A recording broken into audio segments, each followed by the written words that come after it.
Okay. So who would like to share what was discussed in your breakout rooms? I'll go. I'll go. Okay. Thank you, Jaime. What we discussed in our breakout rooms, we're basically talking about that the whole reading was about people of color, that people view the people of color like as a person that is dangerous, like they're armed and that they're basically deadly people. And the whole passage was just talking about people in color and was just being they were just throwing a lot of shade to them, and that's basically what we just talked about in the breakout room. Yeah. Yeah, throwing a lot of shade to the people of culture. I definitely agree with that. Who else would like to share? I was in his group, but can I still share as well? Yeah, please, please, please. Yeah, okay. Well, basically, we ended up speaking about the same thing, but it was like basically the entire reading was like, I guess he didn't throw shade, but it was like them not seeing them as humans. They were literally thinking that they were subhuman, just different in general, not smart. It was honestly pretty brutal. It was pretty terrible. The reading how they were able to rationalize them being slaves just because they were so like monstrous that they would rather have them as slaves. It was, if I were to make a comparison, it'd almost be like some Nazi stuff. Like instead of like killing them all, instead they made them slaves. Like it's pretty brutal. Enslavement, yeah, absolutely. And I think that's a very interesting comparison, Isaac, in the idea of comparing this type of behavior to how the Nazis moved, right? I don't think that's Yeah. a far off comparison. Absolutely. Who? Let's get one more. Who else would like to share? I'll go for it. Okay. So in my group, me and Antonio actually had like a really deep conversation about it, and we were just talking about how it just really like showed that Europeans were. It kind of gave off this like the feel that they were threatened by this culture that is still in their eyes primitive, just because they didn't understand the way their culture worked, and they were so, I guess, stuck up in the way that they thought that, oh, our culture is the only true way to run something, and anyone else that doesn't fit to the standard of what we think is, proper and civilized is, obviously some type of creature. I know they compared like the way they talked to like bats and all that. Yeah. And even going back to the initial thought, I know like one of the people that described them, like he had this mindset that the author even said that was picked up by Hitler in the future. And so it was definitely kind of apparent that these people, they just viewed them as these people are crazy, they don't fit my standard of civilized, so they are inferior. And that comes from like a lot of just incompetence, because it even said that before like people had even stepped foot in Africa, they had heard about like all these, oh well, the Romans said this and the Greeks said this, so obviously they went in with the stigma that people of Africa were already inferior to them. Yeah, thank you, JW. And I think really what's profound about what you said was the threatening, right? They felt threatened by this culture, and I think you're spot on with that. How many of you all, while reading this, thought about the information you received prior to this reading? So, for example, the lecture I gave on the significant African individuals and their contributions prior to European contact. How many of you all thought about what you read within the Teachings of Ptah-hotep, the oldest book in the world? And if you thought about that, right, did you compare and contrast what you received, that information that you received in weeks 1 through 2, in juxtaposition to what is being said within this reading on stereotypes? Don't you have to answer it, but I want you to begin to start bringing these readings in conversation with one another, okay? Because if you think about what we're doing here, right, this is a course on African history, right? It's particularly African history in the Western Hemisphere, and the way that I've structured the course, right? The first opening is just to kind of expose you to an untold story of African history, right? To an unspoken truth that lies within African history. This is what we did in the first week. The second week is to situate you in the brilliance and the values that African people place on the way that their society should operate, right? And oftentimes when we get into conversations concerning the history of African people, the question arises, how do African people go from things like the teachings of Ptah and being able to establish these great and robust societies to being able to be viewed the way that they're viewed now, right? And this reading is intended to answer that question, right? And the author argues that that is done through the promulgation of myths and stereotypes. So the book that we pulled that reading from is Africans and Their History. The author is Joseph E. Harris. So let's kind of get into my notes, and then from there we'll jump into the fishbowl. Okay, so I like how he starts off the chapter, and if you guys pay attention, you know I'm very big on how readings start, because they're very informative and they're very generative as of explaining what the author is up to. Okay, and he says, perhaps the best approach to understanding this problem should begin with an examination of some early characterizations in African history, right? So this is what he's telling you. So if we're going to understand this problem of how African people have been devalued, right? We need to trace this idea in history back and try to find where its origins are, try to find where the radix point of this idea of African inferiority comes from, okay? I'm going to kind of move through the chapter very, very loosely.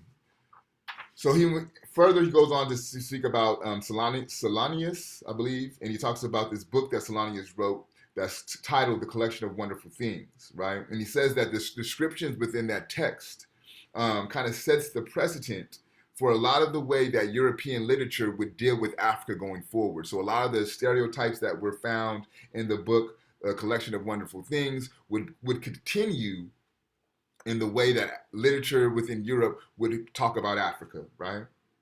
And then he shifts and he says that the Christian era, the Christian presence, it ushered in a new dimension, right?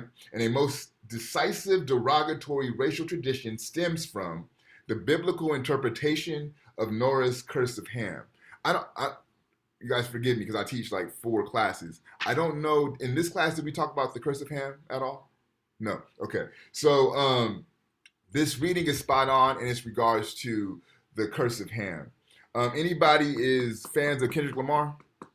Any Kendrick Lamar fans in here? Okay. So think about the album Damn, his most recent album, right? And I believe it's his cousin Earl. I believe I think that's cousin's name. And he talks about, I want you to know, cousin, we are from a cursed people, right? If you're thinking about these interludes, this should sound familiar to you. What Kendrick Lamar's cousin is referring to is the curse of Ham, right? And there's a lot of, so for example, there's this group within the Black community called the Hebrew Israelites, who effectively argue that the true people of Israel, the true Jews of Israel, are in fact African people, right? But they also ascribe to this idea of the curse of Ham. And this curse of Ham states that because of African people being the descendants of Ham, this is where all of our ill experiences come from, right? Because as the story goes, Noah is drunk and he's asleep and naked in his house, right? His sons come in to view him. The other sons cover him up and tend to him, but Ham laughs at his drunken and naked state, right? And because of Ham laughing, he is cursed. And Ham's descendants become cursed. And as legend has it, African people, Black people, are the descendants of Ham, hence why we are going through all the poor experiences that we're going through, right? This is what the Bible, interpretation, let me put it that way, interpretation of the Bible says. Now, I'm going to just say that's bullshit, right? Like, I don't ascribe to that. This is probably my main argument with those who ascribe to this Hebrew Israelite ideology, right? This notion of us being an innately cursed people. I disagree with that, right? But this is where the article is saying this idea and this notion led to the understanding and the acceptance of African people being inferior, right? It gave a religious and a biblical contextualization as to why they could be treated as such, right?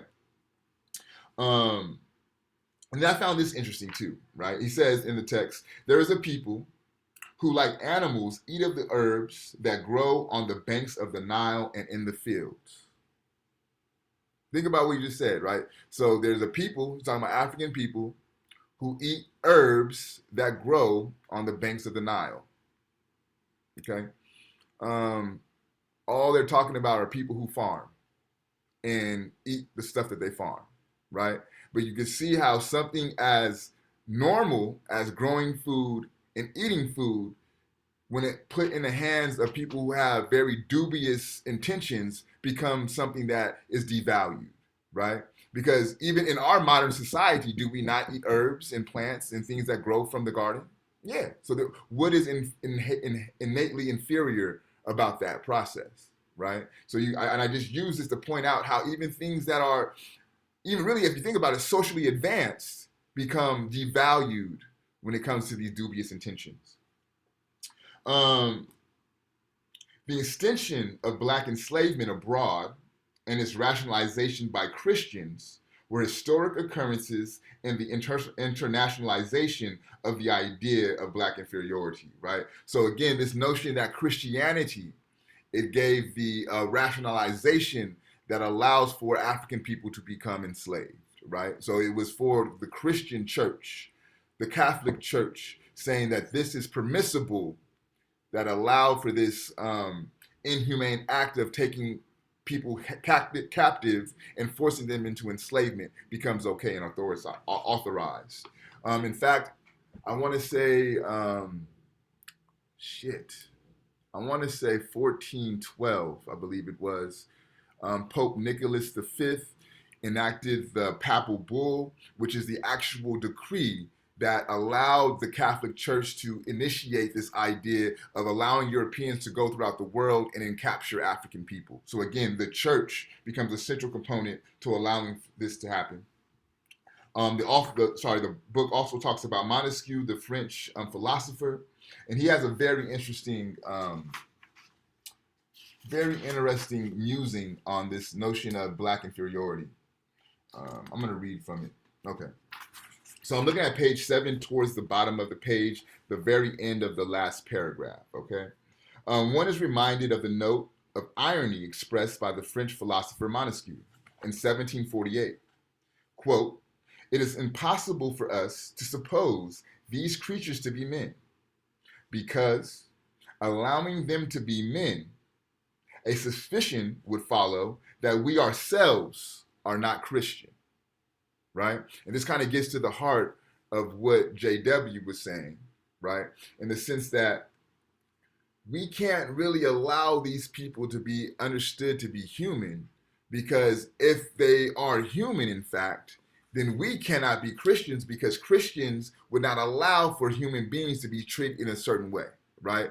The way that these Europeans are treating African people is out of alignment with what the Bible says how you should treat your fellow man, right? So we're going to have to devalue these people and make them less than human. That way our actions can be authorized and can be rationalized and able to allow us to continue to make this money that we're making, right?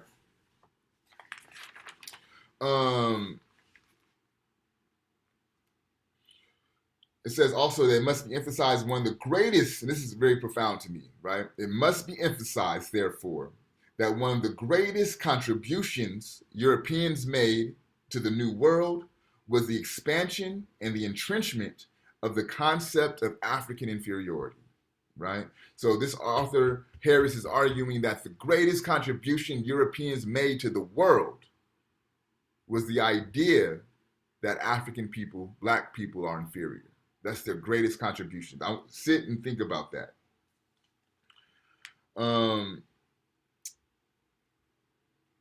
Did we talk about, before I go to this next point, did we talk about the other way to think about race? Did I ask you guys this question in class yet? No, okay. So I want you all to think about the term race, right? But not as it pertains to identity. Don't think about race as it pertains to identity. What is the other way that the term race is used for? Like a event, like track or racing. Bing, absolutely, JW, thank you. So competition, right? That's another way to think about race when you're not talking about racial groups, black, white, yellow, etc. So competition, right? I'll just read from it here. It says that, can anyone doubt that the result of this competition, okay, again, competition, of the races will be a survival of the fittest, right? Can anyone doubt that the result of this competition of the races will be survival of the fittest?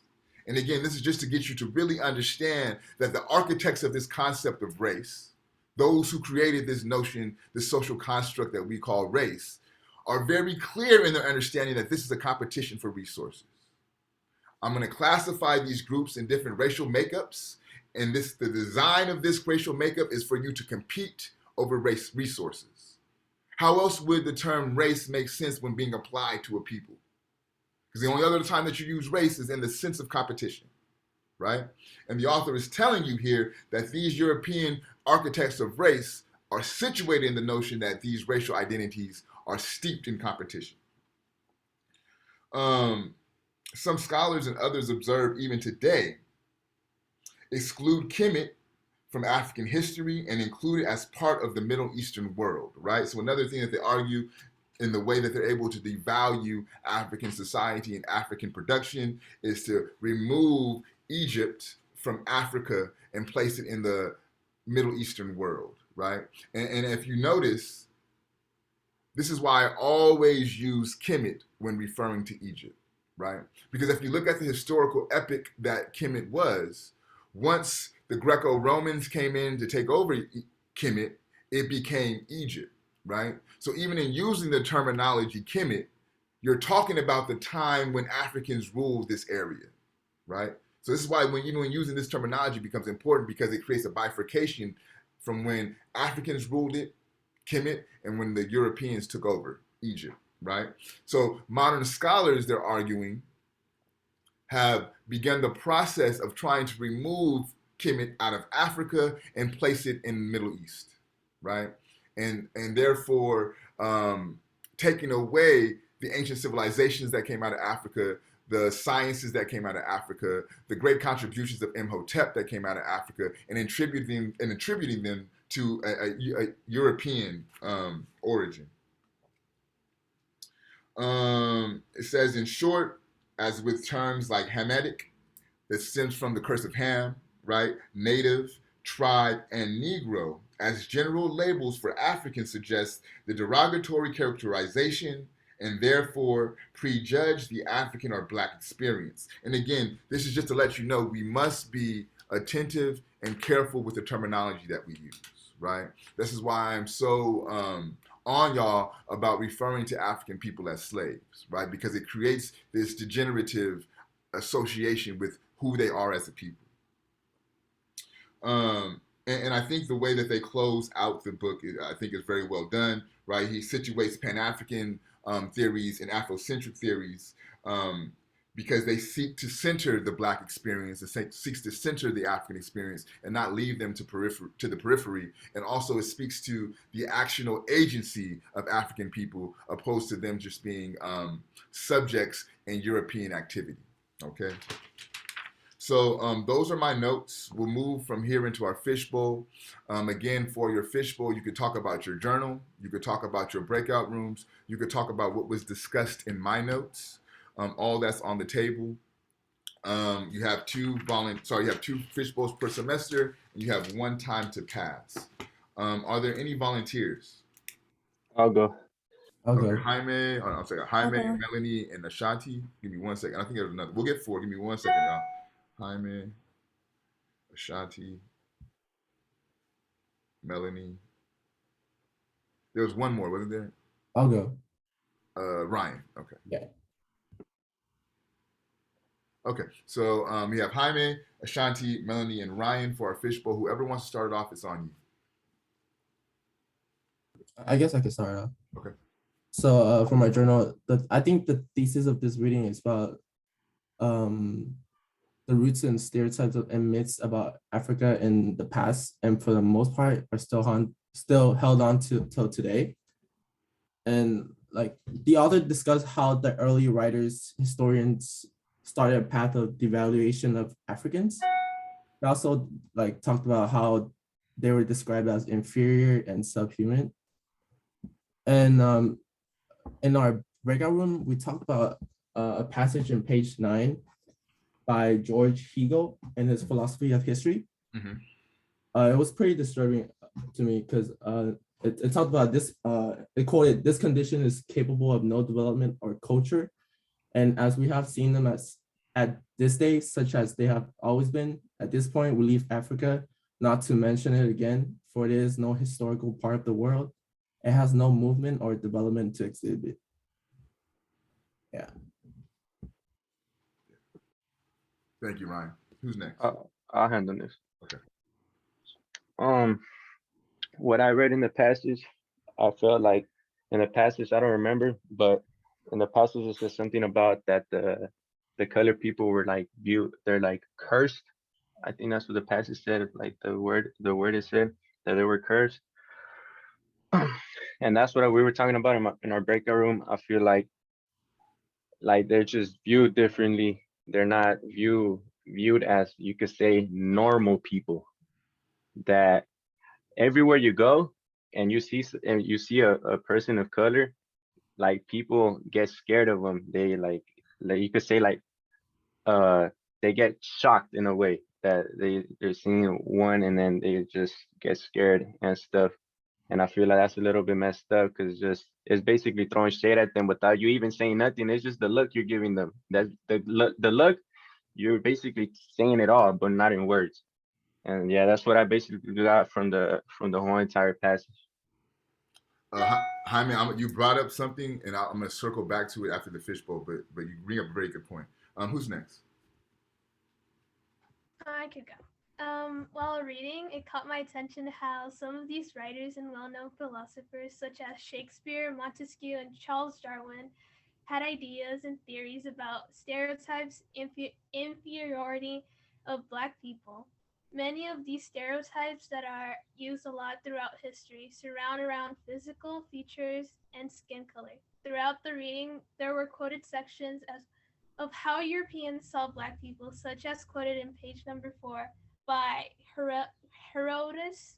He frequently referred to Africans as barbarians and characterized the people of Libya by saying their speech resembles the shrieking of a bat, rather than a language of a man. Barbarian and savage were terms that embodied no racial significance as such.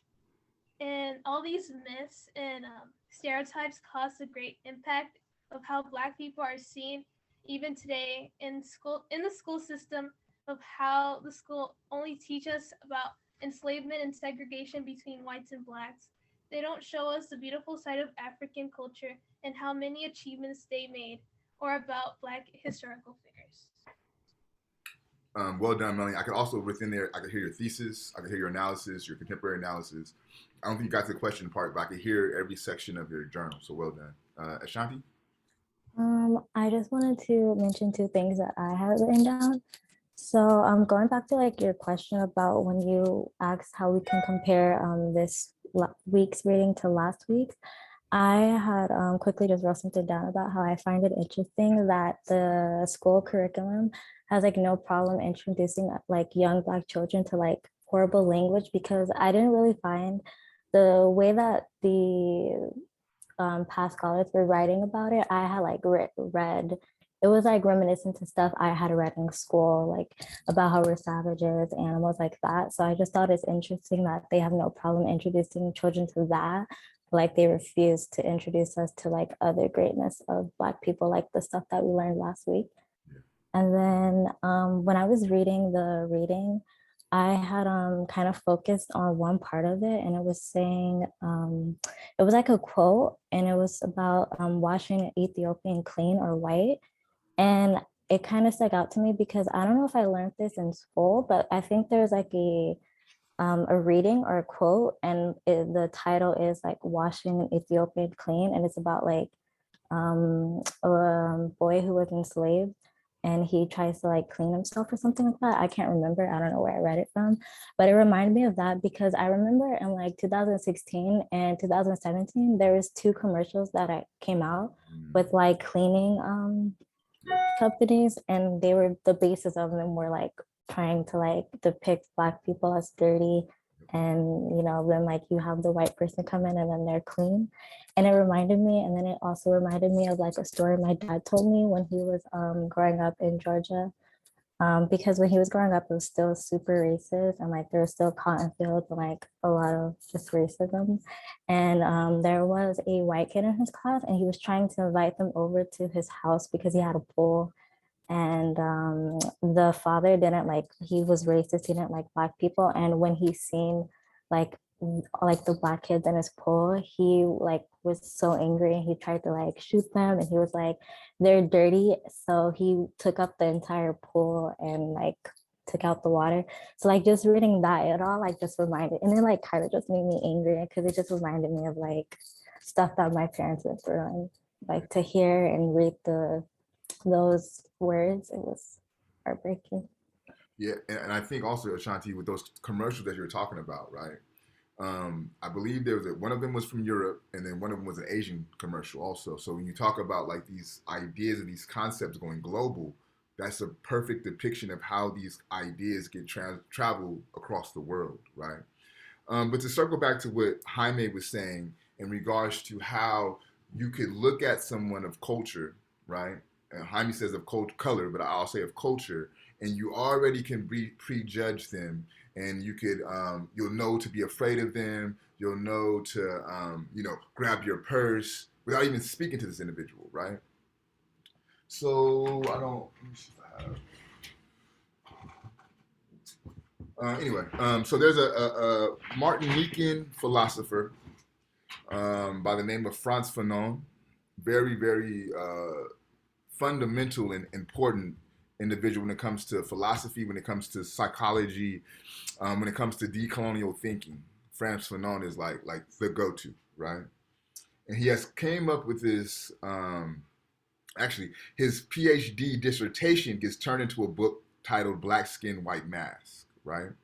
And in this book, he deals with this idea of race, but from an existential viewpoint, from a ontological viewpoint, right? Just a very nuanced and deep dive into this concept of race. And he comes up with what he calls the historical racial schema. It's called the historical racial schema. And what he says is this historical racial schema is so pervasive, right? And what it does is it attaches a history to the epidermis of a people, right? So, and we know that your epidermis is your skin, right? So with that epidermis, a history becomes attached to it as well, right? And for the Black epidermis, enslavement, fear, danger, monstrous, animalistic, these are part of that history that gets contrived through modernity, right? And because of this racial historical schema, you could someone occupying a white body could look at someone occupying a Black body and automatically know to be afraid, right? And he has a whole chapter where he goes into the very deep examples of how this racial historical schema plays out. But for me, that's exactly what Jaime was talking about when he talks about how you could throw shade at someone without even knowing or engaging in a conversation with them, right? And these stories, these myths, and these stereotypes become the mechanism which allows for these things to take place. Give me 1 second, I'll put that in chat. So thank you for those who participated in the fishbowl. From here, we'll move it into a broader conversation. So please share your thoughts. I'm gonna put this in the chat what I just mentioned, the historical racial schema.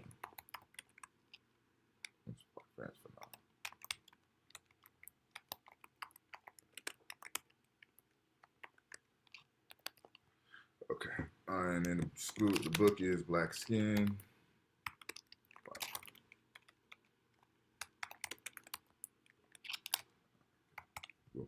Okay.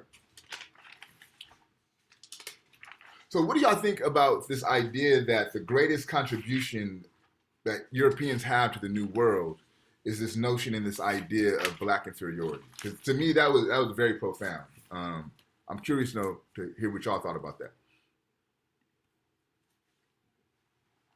I feel like it's pathetic coming from a European standpoint.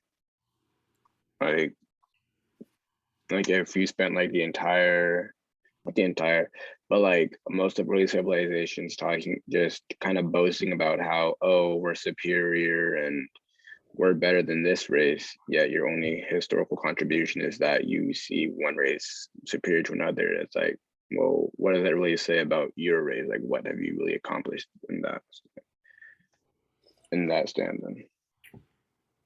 Absolutely. And then also JW, right? Like this idea that, and this is again Martinique, right? This is a Caribbean island. Another thinker that comes out of Martinique is Amy Cezaire, and he says that you cannot be in the process of dehumanizing another people without yourself becoming inhuman, right? And yeah, I don't know who one of y'all said that reminded them of Hitler. I don't know who said that, but also going back to the work of Amy Cezaire in his book titled Discourse on Colonialism, he argues, right, that the only reason that Europe had a problem with Hitler is because Hitler was doing it to other Europeans. Because he says, as he continues, Europe was doing that to the whole world. And no one had a problem. But at the point that Hitler started doing it to the people who occupied his own epidermis, then it becomes a problem. So Cezaire argues that all of y'all are Hitlers or have the propensity to become a Hitler, right? So I think whoever's mentioned that comparison, it made me think about Cezaire, and I think it's a very good analysis. Other thoughts on this notion of Europeans' greatest contribution being the idea of Black inferiority? Yeah, that was one of the main takeaways I had was just it showed how uncivilized and unintelligent they were with these reports, like the Pliny the Elder quote, which is like one of the worst ones, saying the Afrikans have no heads but mouth and eyes both in their breast, and it just shows that like this view of like seeing people that are like living in harmony with nature instead of like developing means of like destroying each other, which is I feel like is what Europeans saw as their way of being more advanced than other people. That's what they're like, y'all don't even have guns. What? Hey, say that one more time, Cole. I'm sorry, bro. Say that one more time. Like the way that you articulate it. Say that one more time. The idea of them being advanced is based off of what? By developing like means of like destroying each other, Mm-hmm. like, and they're like, these people don't have guns. Why are they? So they're not civilized, or they don't have. They don't share the same like warped at that point, the warped view of Christianity that they had, where they used that as like a means of like torturing each other and Spanish Inquisition and all that stuff. So for me, it was like just seeing like their lack of understanding holds a mirror up to them to show how unintelligent they are. Yeah. Cole, what you have for breakfast, bro? You on today? This idea of a mirror, right? And when we get into James Baldwin, we'll get into this idea and this concept of a mirror, because for Baldwin, he says that how to love someone should be showing a mirror to them, right? And a mirror is going to show you in your entirety. It's not going to show just the good parts of you. It's going to show the bad, the good, the bad, and the ugly. And if you love someone, you should be able to show them and reflect to them the things that they need to improve on, right? So we're going to get into that as we get into Baldwin. But I think also what Cole did for me, right? If y'all think back to the beginning of the semester, I said it should be an exchange. I should be able to learn from y'all as much as you, or more than you learn from me. And this notion of developing means for destruction as a notion of European civilization is something I'm going to carry with me, because I think it's very profound. And I think when you think about this concept and this idea of modernity, you cannot separate that from conquest, from war and from destruction. So I think you're onto something really profound there, Cole. Thank you. Looking at the chat, Australia, if you don't mind, could you, if your mic is working, can you speak? Can you say out loud what you placed in the chat? Because I think it's a really good point. Yeah. So I wrote that it's disgusting when you think about how they think that the biggest contribution that Europeans made was the African inferiority. I thought that was, I don't know how people can even say that. And then I said that I believe that when you're looking at the enslavement of African people, real quick, let's unpack because you're moving quickly. You're saying that the claim that that Europeans' greatest contribution to the world is African inferiority. Is the claim problematic or is the contribution problematic?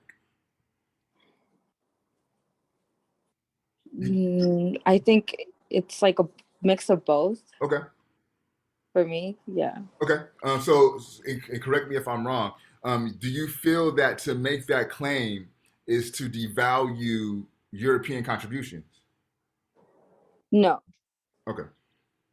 So, because to me, I'm just to be honest, right? And you don't have to agree, but I didn't have a problem per se with the claim, and I did sit and think about, and I'm trying to come up with other contributions, but I couldn't say that claim was wrong.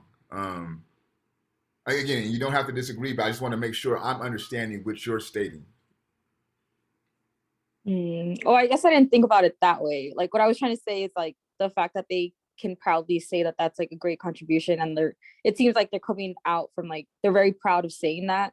I felt like that was disgusting. Okay, I got you. So I think this is where I think I located. So think about it this way, Australia. So Joseph, the author, Joseph Harris, the author, he's not European, right?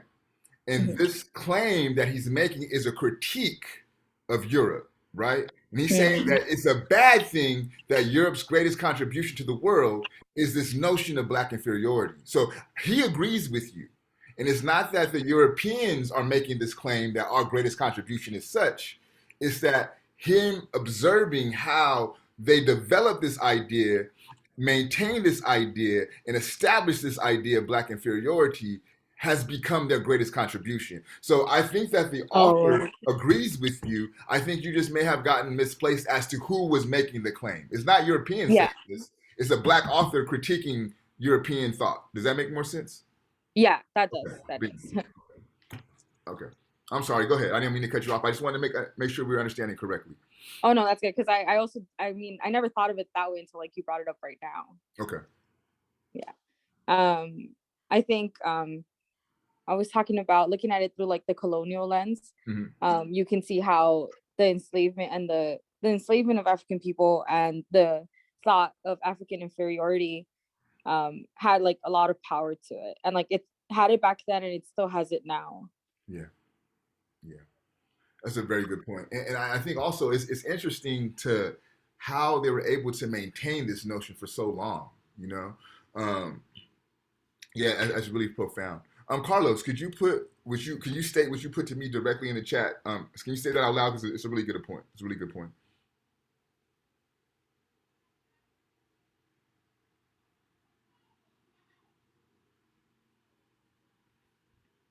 Carlos, you there? Okay, I got you. He said his background is loud. So he's saying, in his opinion, it's only myths and stereotypes based on how the writers and scholars' point of view and thoughts about how the lives and how they look, and also with the continent. So how these stereotypes and these myths are based off of the European author's point of view and how they try to engage with the continent. Because some of them describe Africa as a savage place with creatures and monsters more than humans, right?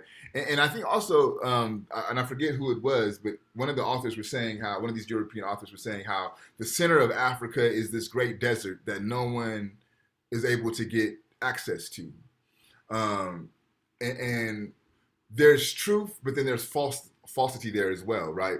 It's truth that when the Europeans tried to get their way into Africa, they were not able to get into the Central Africa. It was very hard.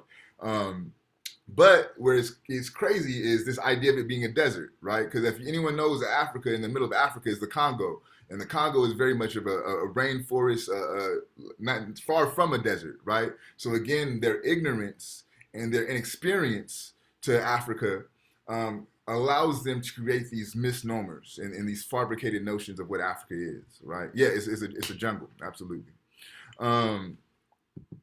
Let's get two more thoughts from somebody I have not heard from, and we'll call it a day. Can I speak? Yeah, please.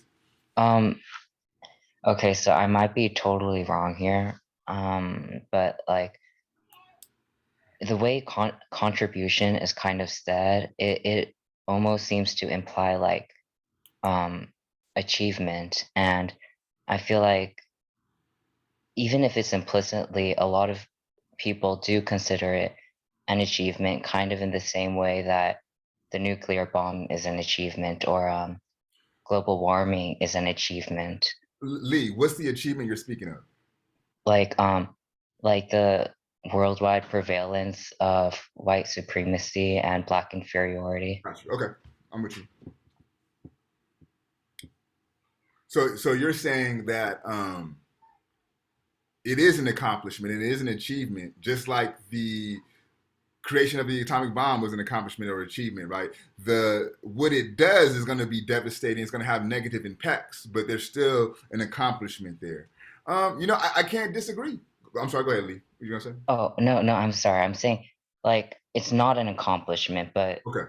A lot of people in that superior place think of it as an accomplishment. And you mentioned the text said something about like, the future is going to be a race war, a power war. Mm-hmm. And for a lot of people, it's not about love or love or justice, but it's about power. Mm-hmm. And that's what marks this contribution or achievement to them. Yeah.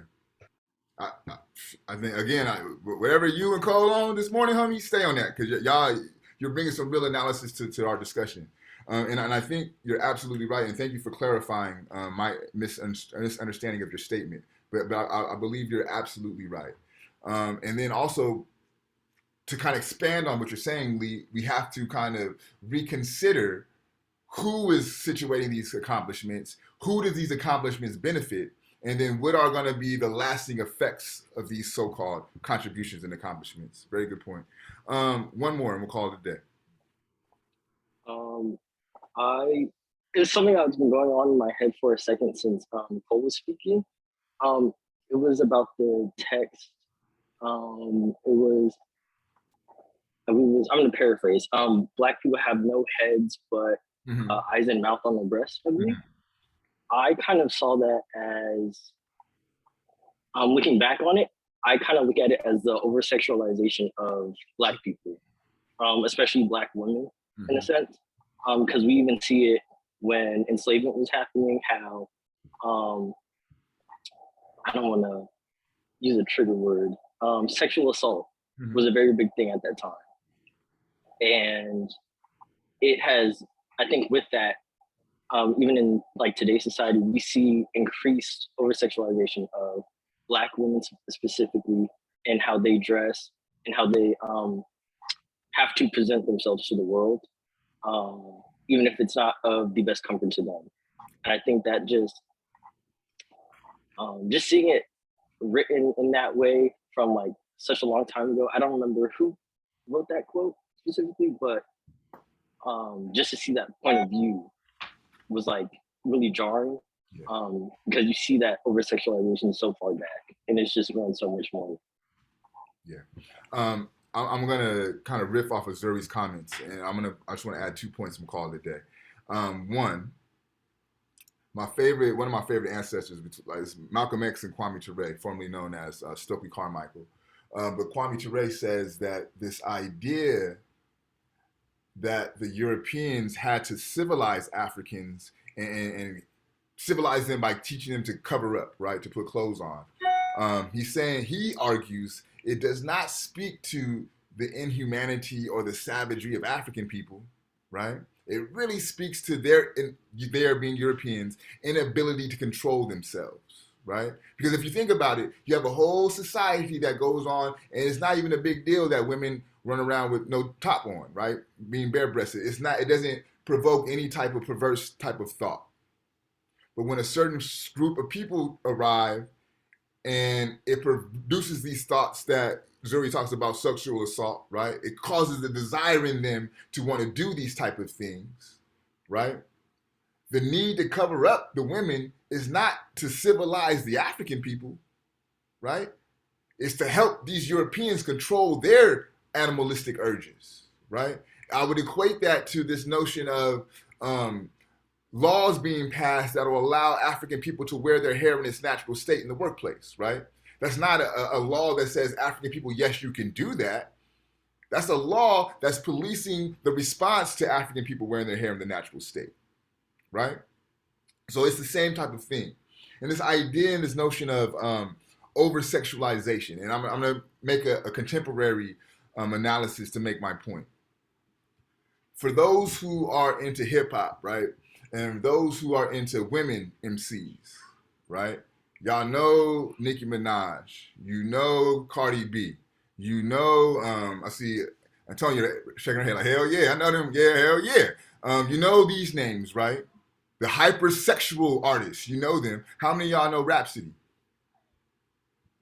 How many of y'all know Sarah? Right? Danielle knows them, right? But just one person out of everybody. And what's interesting about these artists, they're women MCs, but they ain't got their ass all out, they ain't got their titties all out. That's not how they present themselves. But strangely enough, y'all don't know about them. And if we already take it from a lyrical standpoint, right? If we already go bar from bar, because hip hop in its origin was about the lyrics, right? You cannot compare the lyrics of Cardi B, Nicki Minaj, Megan Thee Stallion to the lyrics of Rhapsody. Like from a lyrical standpoint, her lyrics far surpass them. But no one knows about her because she doesn't put her sexuality on the shelf, right? So even in today's world, this hypersexualization continues to the point now that even the women themselves buy into this idea of hypersexualization because they feel like their voice cannot be heard if they're not hypersexualized, right? So you see how these myths and these stereotypes, they play out and they begin to erode our sense of values without us even being aware of it, right? To the point that we think a song like WAP is a song that empowers women. Can I say something? Please. So last semester I took a women's studies class and we talked about the hypersexualization of Black women. Mm-hmm. And we talked about how there's two stereotypes: the Jezebel, which is the hypersexual, and the mammy, the person nurturing the kids and everything. And we talked about female rappers like Cardi B, Nicki Minaj, and there was a argument that we did. It was either if they were claiming back their sexuality or they were just buying into the notion of being hypersexual. And you could go either way, but I believe it was just their way of claiming their sexuality and being open about it. Yeah. Okay. Can't say that you're wrong. I'll take that.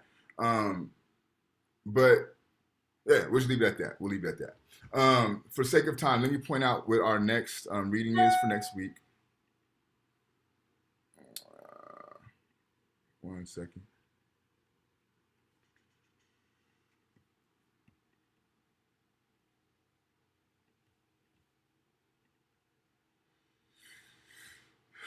So for next week's reading, we're going to read The Destruction of Black Civilization by Chancellor Williams.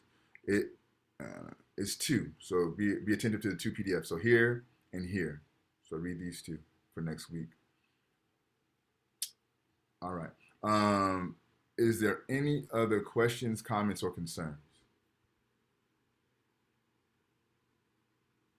No? All right. Yeah, Jaime, just link with me next week after class. You can lock in the office hours with me, excuse me, the beginning of the class. Carlos, I did. You're good to go. I wrote you back, but you had broke out of the room, so you didn't get the response. But that's fine. Just jump into next week's class on Wednesday. Any other questions, comments, or concerns, just hit me on the email or text me, but let me know where your text